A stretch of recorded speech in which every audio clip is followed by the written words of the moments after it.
Esse ramo ascendente e o ramo posterior do suco do cíngulo, eles delimitam uma área grande.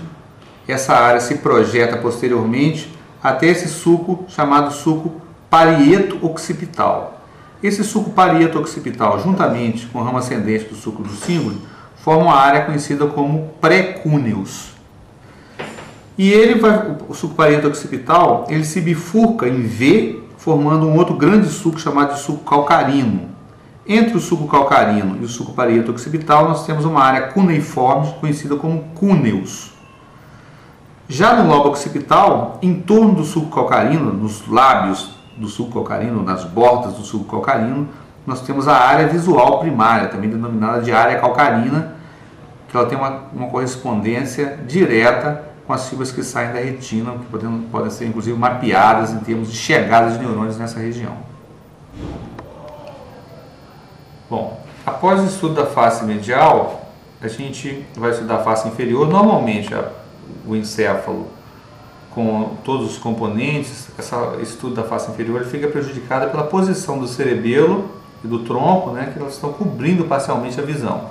Então, o estudo da face inferior é necessário que você faça um corte, que você retire o monobloco com o tronco e com o cerebelo e expõe então a parte da face inferior.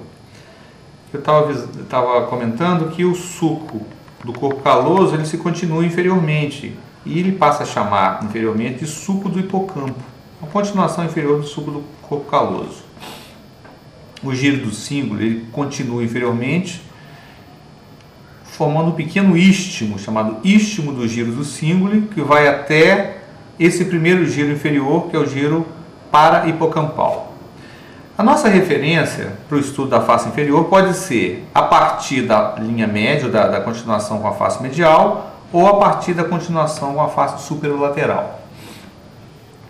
Se a gente estudar a continuação com a face superolateral, nós vamos observar que o giro temporal inferior continua com a face inferior. Anteriormente eu tinha relatado a continuidade do giro frontal superior. Aqui acontece a mesma coisa, o giro temporal inferior se projeta para a face inferior. O limite medial dele é esse suco que muitas vezes está descontínuo, chamado de suco colateral. O suco colateral ele limita medialmente o giro temporal inferior. Um outro suco paralelo ao suco colateral é esse suco aqui, que é o suco occipito temporal.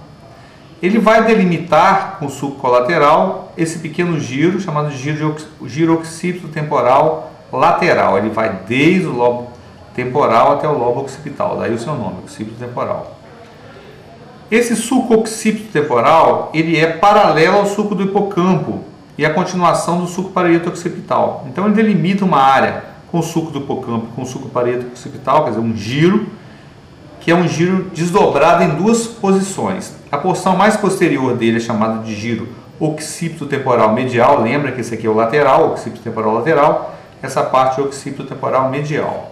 E na parte mais anterior, ele se limita com a continuação do giro do cíngulo, um giro chamado de giro para-hipocampal. Abaixo desse giro nós temos a estrutura do hipocampo, por isso para-hipocampal, ao lado do hipocampo.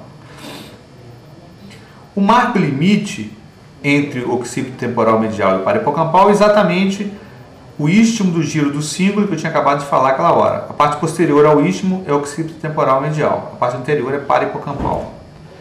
Essa diferença ela é tanto anatômica quanto funcional. O para-hipocampal está ligado ao sistema límbico, ao circuito de papéis, e o occipito temporal medial está ligado às estruturas visuais do lobo occipital.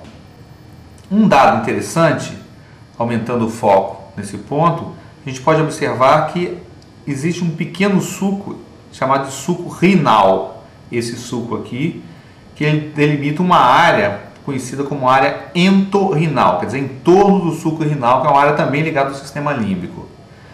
E a porção mais anterior do giro para-hipocampal, ela forma um gancho em direção posterior, esse pequeno pontinho aqui, que é conhecido como uncus ou unha. É uma pequena unha do lobo temporal e está relacionada em parte ao sistema límbico e em parte a algumas funções olfatórias que envolvem o circuito emocional.